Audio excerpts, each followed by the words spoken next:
Lang hapon mga kaagimat, mga kamutya.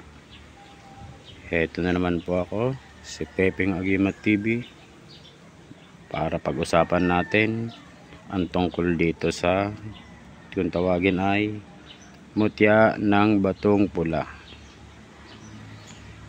Ito pong ganitong klaseng bato, siguro ay nakikita na natin ito at ito'y binabaliwala lamang natin, na dinadaan-daanan lang, hindi natin pinapansin. Pero hindi natin alam na ito'y meron palang bisa, na ito pala isang mutya. Ito pong batong pula na ito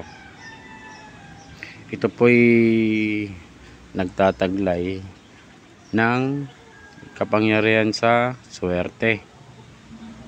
Unang-una sa trabaho, pag nagtatangan ka nito, madali kang mapopromote at magiging mabait ang mga kasamahan mo sa iyo.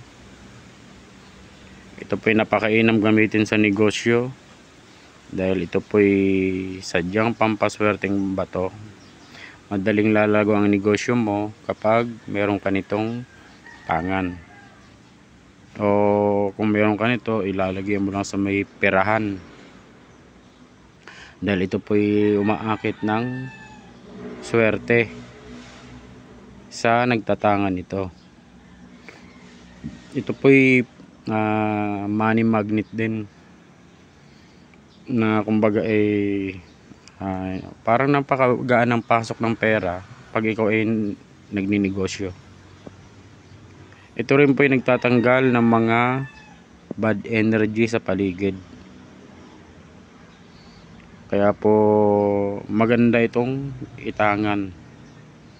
Ito po ay maswerte sa mga taong may mga zodiac sign na Aries, Sagittarius, Cancer, Leo, Scorpio at Pisces.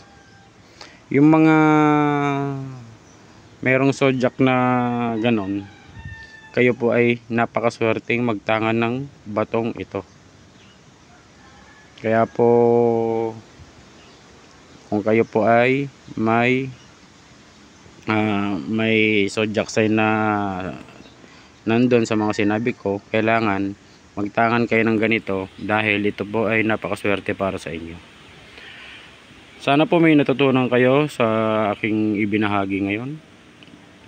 Salamat po sa mga nag-subscribe, sa mga nag-like and share. Sa mga hindi pa po nakapag-subscribe, paki-subscribe naman po. At pakiclick ang notification bell para mapanood nyo mga bago kong video na i-upload. Maraming salamat po uli at magandang hapon.